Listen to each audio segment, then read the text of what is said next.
Day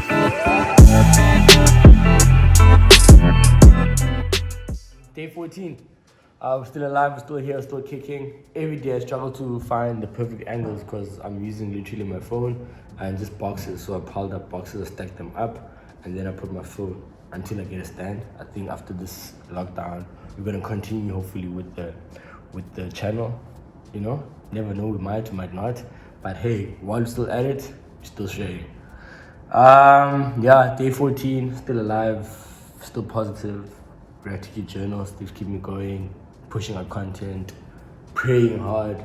Yeah, I can't wait to counting down the days. Hopefully, after 21 days, we'll be able to be free. Yep.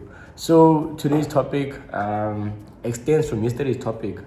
Great feedback that you guys are sharing with me. I love the sharing that the shares that you guys doing on social media. On Twitter, I'm seeing the shares, I'm enjoying them, I'm seeing them on Facebook and the comments as well on YouTube. So subscribe, comment, share, spread the word. This advice will probably help someone else as well if it doesn't help you.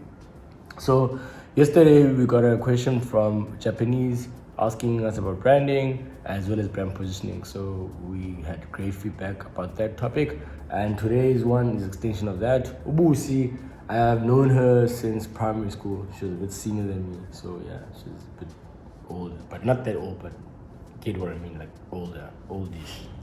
Hey Vic, I just watched day 13 Wakostana-sam, and I like the fact that you guys are willing to share and let people know about the growth.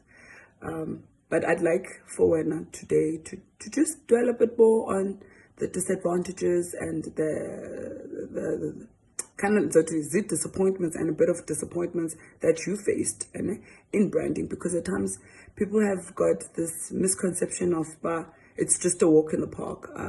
So I'd love for you to just elaborate a little bit more, especially on just the disadvantages, the challenges that you face in all of this. So pretty much my question is, what are the disadvantages and the challenges of branding? So she posed a question saying, look, she appreciates the fact that we shared the positive things about branding, but what are the cons? What's the downside? So look, for me, I think for each of us, we've got different downsides, and the relationship that you have with your brand and with the people that you work with is different. So I don't have all the answers, but I'll share from my understanding and from my experiences and just from my observations. A lot of people, I think the mistake that they do, they're overly brand sometimes, and now they're caught founding because they can't live up to this expectation. Because branding, you're creating this perception of you or this reality. It could be backed by facts.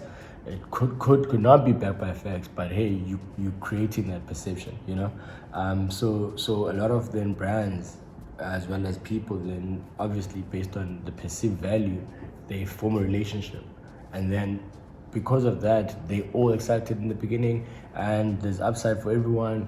However, the relationship is gonna happen, and you're gonna learn a lot of things about each other, about the brand that you partner with, and the brand is gonna learn a lot about you too.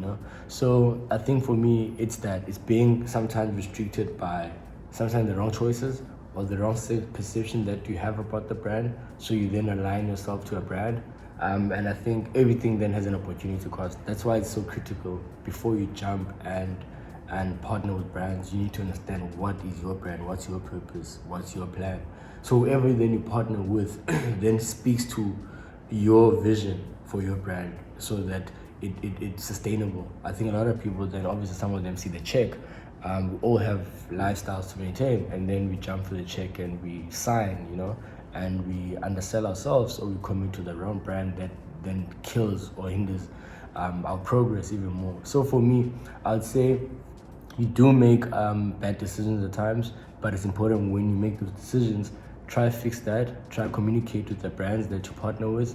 But if you can see that, look, it was a mistake, quickly step out of it, move away from that, There's something called a cool-off period where you don't touch brands, or brands don't even touch you if you just left a similar brand. And also, like, ethics, the quite important thing. If you know that you're just working with an alcohol brand, and for whatever reason, then I think you just want to give yourself and your brand as well as that brand courtesy to then have that smooth transitioning into another relationship, especially into that category, you know. So for me, if I work with a beer brand, they sponsor me or even sponsor the channel, then if I then forgo off that relationship, then I need to make sure that there's probably a cool-off period before I engage another brand. Or if I come with another brand, there's another twist to the value of the experience that we bring with that new partnership.